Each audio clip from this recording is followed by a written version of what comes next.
Hey everyone, I am Ian from Tone Hi-Fi coming at you today with some pretty wicked helmet hair because today we are taking a look at the Kawasaki Eliminator 450. I almost exclusively do audio content now, but I think probably my most viewed video right now is still the BMW K100, so I figured give the people what they want. But yeah, let's go ahead and hop on and see what I think of this thing. A couple of little things to call out is this is a 2024 Eliminator, and this is the special edition, so it's got this really cool orange colorway. I think that these like shock covers are also part of the special edition, and then I know the special edition comes standard with ABS. It also has the charger here, the extra little battery charger, and I think that's it. I don't think there's anything too crazy, but it's a beautiful day in Raleigh, North Carolina. Let's go ahead and take it out on a ride. To run, and yeah, we're neutral. Something I want to call out right out of the gate is that apparently it is a kind of a known issue with this bike that the gas gauge has issues.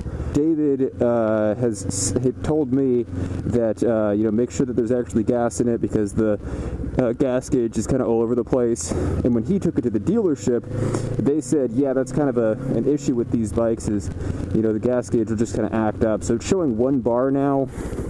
I think that we actually have closer to 3, or at least 2, but I might need to fill up. Let's see if it changes while we're riding. Okay, yeah, it said 0 range before, and now it just kicked back up to 60. So I'm not exactly sure what's going on. If you know more, please feel free to chime in the comments. This class of bike is, what is considered to be a middleweight. It's also what a lot of people call a beginner bike, and what Harley guys call a girl bike. Got to be totally honest with you though, I love this class of bikes, like the 500, 400 kind of class. I love how small and light these are. Usually have enough power to do everything you really need to do. I always like to say, when it comes to motorcycles, you could live your whole life with 50 horsepower. You don't really need more than that, to be totally honest. You can take this bike on, road trips and on the freeway and around town and things like that. You don't actually need more power, but there's just this really big push in the motorcycle community where everybody wants more power. But I mean, the 0 to 60 on this bike's like 5.5 seconds. I have ridden a lot of bikes that have had like around about 50 horsepower. Now I have a 1000cc BMW K100. So I'm used to a little bit more power, but I'm still been having a lot of fun kind of pushing this bike around and doing all sorts of stuff with it. I think my gas gauge is I'm gonna not assume that it's wrong, and it looks like I've got 52 miles. So I am gonna actually just do a quick fill up. So yeah, this is a small class motorcycle, making about 50 horsepower, nice and light, really approachable. This bike really goes toe to toe with that Rebel 500. Both these are going to be really popular options for both people that are kind of just starting getting into riding, and also for people that might be returning to riding, like my father-in-law. I can definitely feel, this bike feels like it handles nice and sharp. You can just tell with the low weight, even as you kind of come up to a stop. And I think this is exactly the kind of bike that newer riders can get and really hold on to for a long time. When it comes to comparing this to the Rebel 500, as somebody that's 6 feet tall, I have about a 32-inch inseam. This bike feels like just on the edge of being a little cramped for me. When I ride this bike for maybe an hour or so, I do get a little bit of hip pain from my kind of legs, my knees being a little higher than I'd like, because you are just in that kind of lower cruiser kind of seating position. And everything I've heard about the Rebel is that it is worse in terms of you're sitting down a little bit lower, your knees are going to be a little higher, it's going to be less comfortable. There are always things you can do aftermarket to, like reposition where the foot pegs are and things like that. These are solvable problems, but, since these bikes are so close in specs, it's, best to just get the one that's going to fit you best.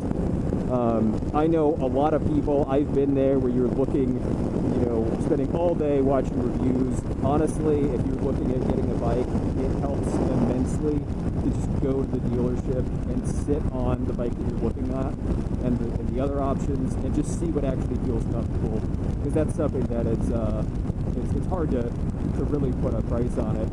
Now that we're getting up to speed a little bit here, yeah, this is the engine, the shared engine from the Kawasaki Z500 and the Ninja 500.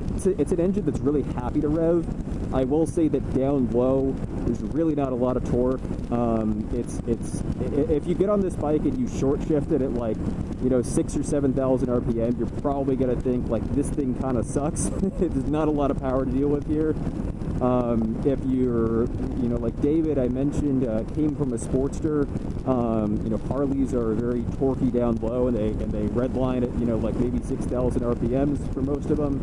This is a very different experience, so you do really have to get in and rev this engine out if you want to see what it can do. This bike is flickable. It's really easy to maneuver around. It's super easy to do things like parking lot maneuvers, stuff like that. I think it's a really easy, approachable bike, but it's also something where if you are an experienced rider, you can get on here and have a lot of fun, because it's just easy mode. Do a little bit of downshifting. Oh, by the way, this bike does come standard with a slipper clutch, which is, you don't know what that is, it basically makes downshifting easier. It's a really nice feature. It'll kind of help prevent wheel spin. So really great quality of life features they have on here. The dashboard on here is really basic. It's just a really basic, I forget what they call this, just a LC, I forget what these things are called, but it's like a calculator. I'll call this like a calculator display. Not a ton of information on here. You've got your range, your gear position indicator, which is nice, but yeah, it's readable. No problem seeing it in any situations that I've had so far. Something I really like about this class of bike is when you are just doing this kind of thing, where you're kind of bopping around in traffic a lot. As I've mentioned a few times, it's really easy to just kind of maneuver and position if people are trying to get into your lane and that kind of thing. And then on top of that, not a lot of weight to deal with when you do need to come to a stop. And then, you know, if you are doing just a lot of kind of lower speed start-stop kind of deal, you're still able to kind of roll through the gears and rev out the engine. You don't feel like you're on this big, powerful, heavy bike and you're just kind of stuck and you're, I want to get on the open road. I think these kind of bikes are just great for, you know, just daily riding kind of deal. I used to own a 2014 CB500F, which is really, really closely related to the Rebel 500. And ergonomics wise, I loved that bike. It was extremely comfortable for me. That is considered more of like a naked bike rather than like a cruiser like these two. If you get on both this and the Rebel 500 and they're just really not comfortable for you, I would encourage you to look at something like the CB500 or you know, the Z400, the Z500 I guess it is now. Look at the naked variants as well, because it's really the same engine. Little gripe I have with this bike is that it is kind of easy to scrape the exhaust on the right side. It's a really terrific chassis to kind of push around and do some like tight turns and that kind of thing, but there was a couple of times where I did actually scrape the exhaust doing turns that didn't seem like they were that crazy. Let's do a little bit of roundabout action here. Let's see about doing some tight turns. Yeah, this bike just grinded. That was actually the foot peg. I'll do that. All right, let's give it some boost. Woo! That's such a great engine, honestly. I mean, it's so, you can't do that with a powerful bike where you could just, you know, twist the throttle all the way, shift up a couple of gears, and and not be thrown in jail. I think this is a really terrific engine. I think it's such a toss-up between this and the Rebel 500. And I've been riding this bike around a little bit. I kind of want one. I'm not gonna. I kind of want one like as a second bike. I get it. I think it's a really, really fun machine. I think they did a really terrific job on this, and like I said, I am kind of a Honda fanboy, so that is high praise for me. I've thought about getting a CB500 again. Between the two, between the year that I had the CB500, I did like that bike more, and I wasn't grinding the pegs and things like that. But yeah, definitely not a bad bike. Yeah, I just gotta be real careful. Oh man, that's such a, I mean, you can't tell me that's not fun. I don't care who you are, I don't care how long you've been riding. You can just get into the throttle. It's so fun. And then, I mean, you could do clutchless upshifts and everything. I mean, it's a fantastic bike. And I really genuinely think if you're new to riding, or if you're returning to riding, you can get a bike like this, and you can hold on to it for a long time. It's not like, oh, you're gonna outgrow the bike. Like, you can get this and you can keep having fun on it for a long time, because it is just such a solid foundation.